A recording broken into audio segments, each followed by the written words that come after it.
جی بالکل، کل ایک نجی ایئر لائن سے ہم کراچی کی طرف اسلام آباد سے آ رہے تھے، تو اللہ تعالیٰ نے ہم سبھی کو محفوظ رکھا کیونکہ بچے بھی تھے اور بھی مسافر تھے۔ جہاز پہلے ایک ایئر پاکٹ میں پھنس گیا۔ 10 سے 12 منٹ ایسا نہیں لگ رہا تھا کہ ہم جہاز میں ہیں، ایسا لگ رہا تھا کہ ہم کسی ٹرین میں ہیں۔ اور جب ہم اس سے نکلے ہیں تو جو کل رات کراچی کے ملیر والے ایریا میں آندھی اور طوفان کی جو بارش تھی، اس غول میں بھی وہ جہاز پھنس گیا، اور لینڈنگ سے کچھ ہی لمحے پہلے اس طرح کے حالات جہاز میں ہو گئے تھے کہ ہماری جو خواتین تھیں ان کی چیخیں نکل گئیں اور اللہ ان کا ورد شروع ہو گیا جہاز میں۔ اور میرے اے ڈی سی صاحب کے ساتھ جو پائلٹ بیٹھے ہوئے تھے کوئی نجی ایئر لائن کے، انہوں نے انہیں بتایا کہ کلمہ پڑھ لیجئے کیونکہ یہ جو اس طرح کا معاملہ ہے اس سے نکلنا مشکل ہے۔ لیکن ہم سبھی نے دعا کی اور اللہ تعالیٰ نے اور پائلٹ کی بروقت کارروائی نے اسے دوبارہ سے ٹیک آف کیا اور 4000 فٹ کی بلندی پہ جا کے دوبارہ لینڈ کیا۔ تو میں اللہ تعالیٰ کا شکر گزار ہوں کہ ہم سبھی کو اللہ تعالیٰ نے محفوظ رکھا۔ جہاں تک آپ نے بات کل رات ایئرپورٹ کی بالکل یہ واقعہ وہاں ہوا۔ جب ہم نے لینڈ کیا تو اس سے 4 منٹ پہلے مجھے بتایا گیا کہ پورا ایئرپورٹ تاریکی میں ڈوبا ہوا تھا۔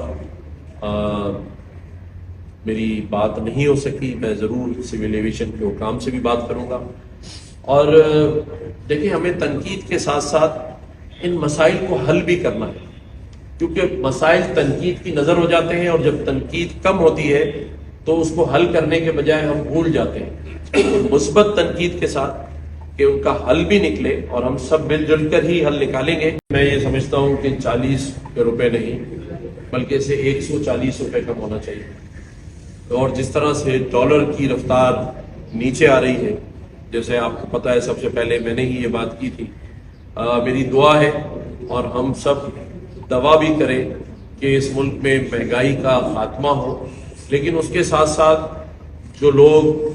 گورنمنٹ کے ملازم ہیں یا پرائیویٹ سیکٹر میں ملازمین ہیں، چاہے وہ میڈیا ہاؤسز کے ملازمین ہیں، میں نے پہلے بھی کہا تھا، آج بھی کہہ رہا ہوں کہ اس مہنگائی کے طوفان میں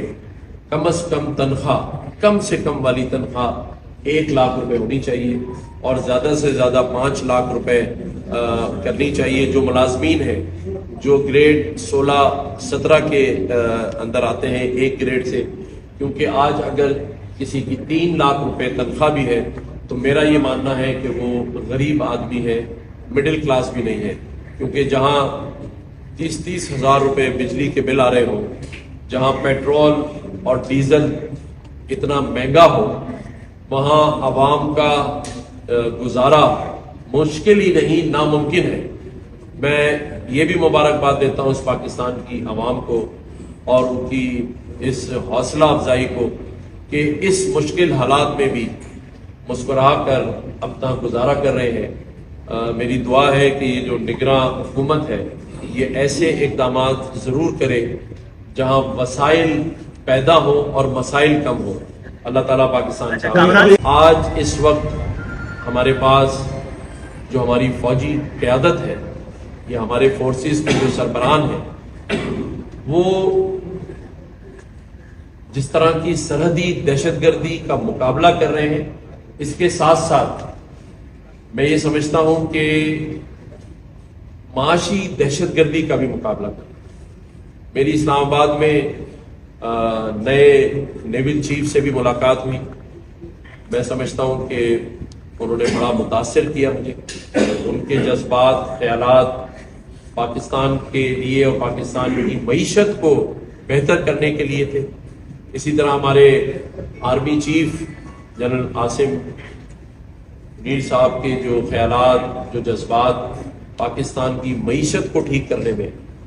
اسی طرح جو ایئر فورس کے چیف ہیں، میں یہ سمجھتا ہوں کہ جب سارے ہی اسٹیک ہولڈرز جو نگراں وزیر اعظم پاکستان،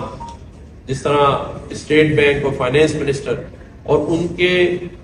جو اقدامات ہیں، عملی طور پہ آپ کو ڈالر پاکستان میں نیچے آتا نظر آ رہا ہے، روپیہ قدرے بہتر ہو رہا ہے، اسٹاک ایکسچینج میں پاکستان کی تاریخ کا سب سے ہائیسٹ نمبرز پہ وہ گیا ہے،